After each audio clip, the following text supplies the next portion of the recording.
Week 8 started with the Miami Dolphins getting their asses kicked by the Houston Texans 42-23.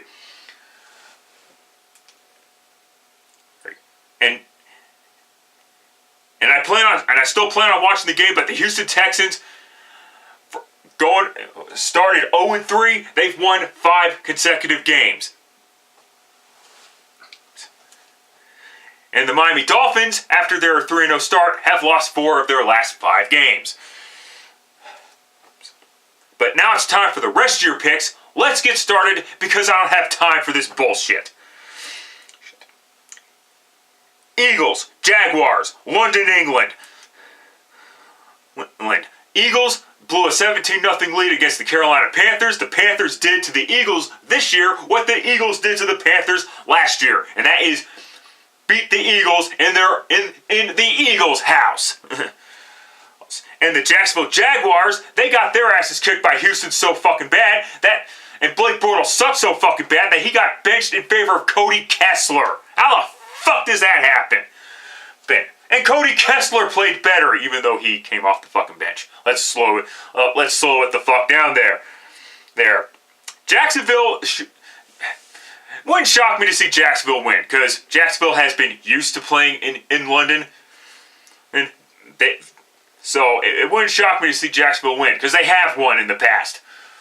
Yes. With that being said, however, take the Philadelphia Eagles to defeat the Jacksonville Jaguars.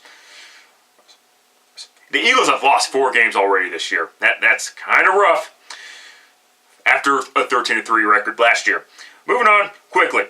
Ravens going on the road to face the Carolina Panthers. God, that was a really good fucking game. Since the Saints, no, they're not. My bad. More on the Saints later. But the Ravens become the final team to lose to Drew Brees. They were 4-0 against Drew Brees before that. And the Panthers, I'll tell you what, I'll give the Carolina Panthers credit because they had to come back 17-0 in a pretty hostile environment. And Philadelphia had the game won. You know, it is what it is. It is. My bad, Carolina. My bad. And take the Carolina Panthers to defeat the Baltimore Ravens. Moving on quickly. Jets going on the road to face the Chicago Bears. The Jets are 9-point underdogs. Probably way too fucking high, quite frankly.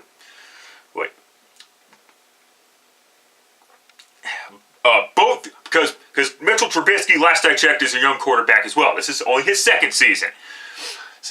Both quarterbacks have struggled against good football teams last week. Sam Darnold struggled against the Minnesota Vikings. Mitchell Trubisky struggled against the New England Patriots. So this should actually be a really good fucking game.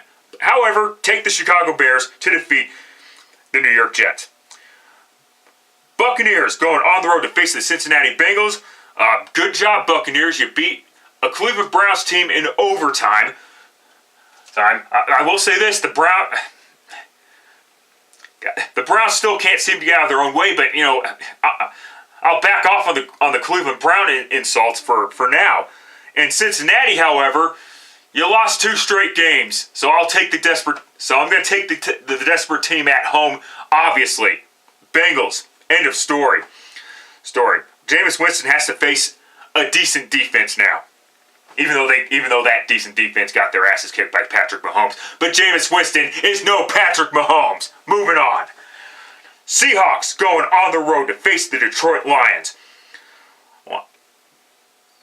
The Lions just kicked the ever-loving shit out of the Miami Dolphins.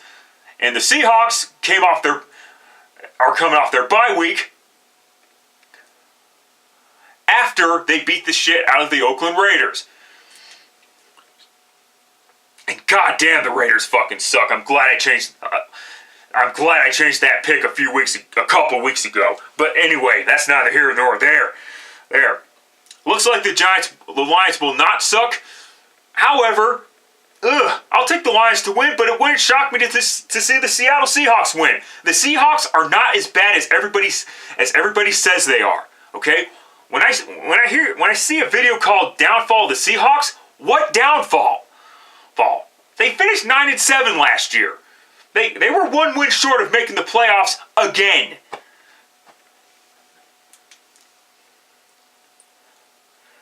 And while the Seahawks drafting has been a little bit head scratching the past couple years, at least to some people, they still have Russell Wilson. So this should be a shootout. But go ahead and take the Lions to win. Okay, Broncos going on the road to face the Kansas City Chiefs. Good God, Patrick Mahomes kicked the ever-loved. Patrick Mahomes, he's still a young quarterback too, though. He's gonna make some mistakes here and there, like throwing a deep ball in triple fucking coverage. He's gonna learn. He's gonna learn that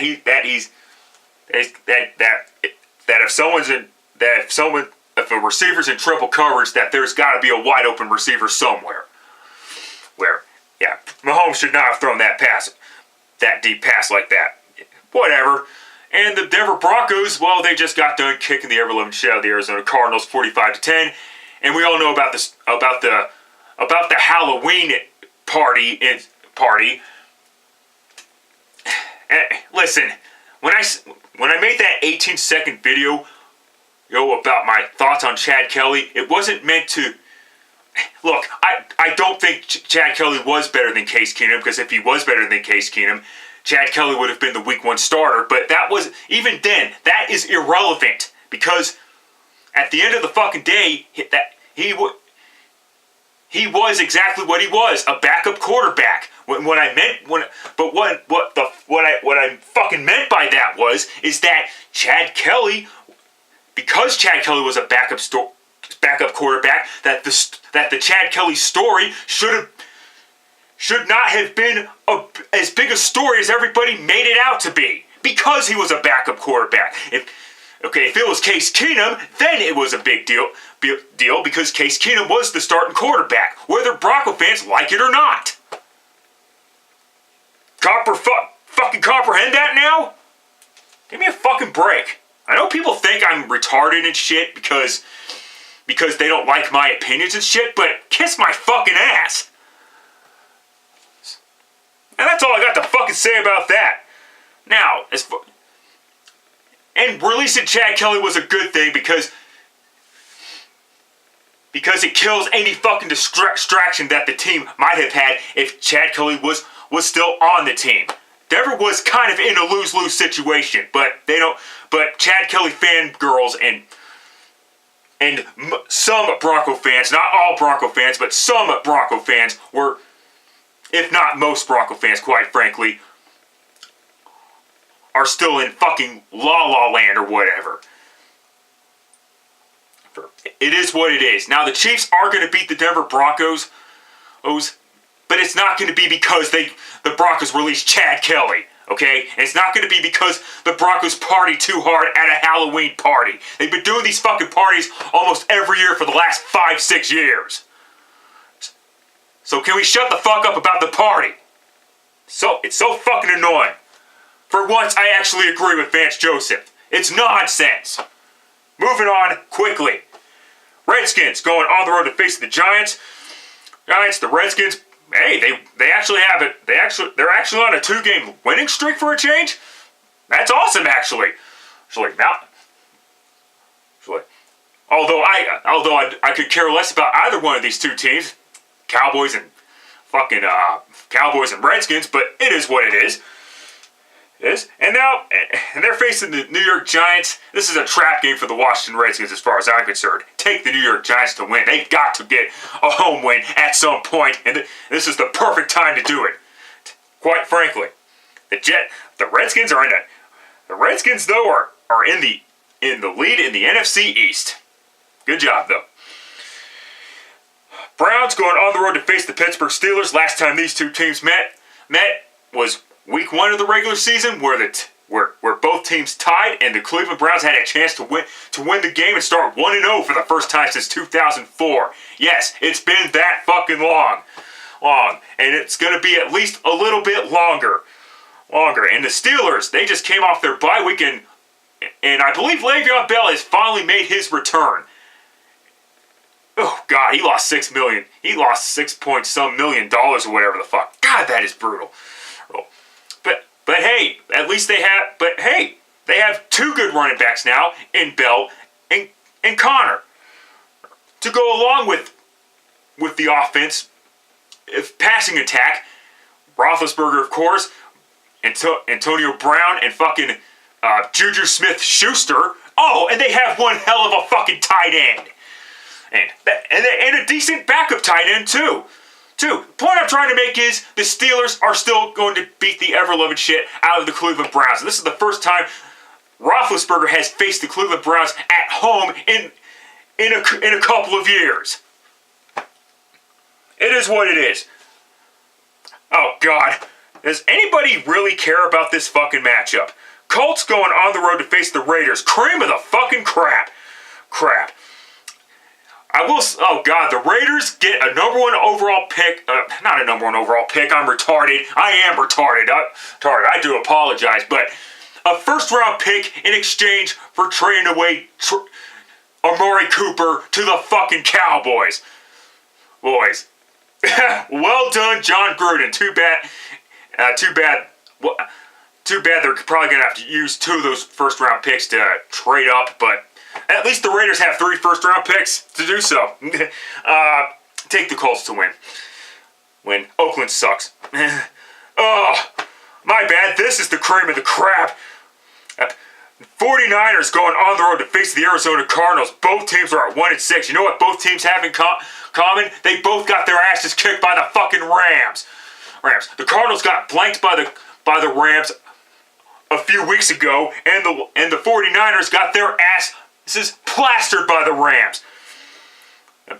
39-10. Now you know why I wasn't that impressed with C.J. Beathard's performance when he was playing against the Packers' suspect secondary. Give me a fucking break on that one. Since God damn, poor Kyle Shanahan. They did not expect the 49. Yeah, I did not expect the 49ers to lose their starting quarterback, of course. But then again, I probably should have expected it because Jimmy Garoppolo suffered a torn ACL in 2016 when he was with the New England Patriots. So give me a fucking break. Since they're at home and it looks like Josh Rosen's going to be okay, take the Arizona Cardinals to defeat the 49ers. They're going to sweep the 49ers this year. God, 49ers are going to go 1-7. Jesus Christ. Moving on quickly. Packers going on the road to face the LA Rams. This should actually be a really good matchup. The Packers just came off their bye week, if I'm not mistaken. Yeah, they came off their bye week, yeah. And the Rams are 7-0 for the first time in decades. Neither of the Rams Super Bowl participant teams, whether it be the champion Rams of '99 or the 0-1 St. Louis Rams, started 7-0. So it is what it is. Look for the Rams to improve to 8-0. The Packers defense, like I said earlier, is still fucking suspect. I don't care if the Packers had their bye week. Rams, end of story. Rodgers is going to have a tough fucking outing. Alright, Sunday Night Football. This should also be a good matchup. Saints going on the road to face the Minnesota Vikings. My bad, New Orleans Saints. Drew Brees, the fourth quarterback ever to throw 500 touchdown passes in a career. And he's also in rare territory because he's only one of few quarterbacks to beat every single NFL football team. That would be, I think only Brett Favre and Peyton Manning are the only other two to do so. That's elite company as far as I'm concerned. I don't care if everybody thinks Brett Favre is overrated. And the Vikings, meanwhile, they are still looking like a legitimate playoff team, quite frankly, and looking like a team that could legitimately go to the Super Bowl. And last time these two teams met was that lucky pass play by Case Keenum. And by the way, Case Keenum still sucks, but like I said, let's slow the fuck down here. But Kirk Cousins is the starting quarterback this time around. God damn it! I was gonna take the Saints, but I gotta take the Minnesota Vikings. If I'm wrong again, my bad, New Orleans. And no, I am not hating on the Saints. It's just that sometimes I'm really fucking stupid. But it is what it is. Moving on quickly. And the Monday night game. Patriots going on the road to face the Buffalo Bills at Patriots. End of story. Till next time, later, fuckers.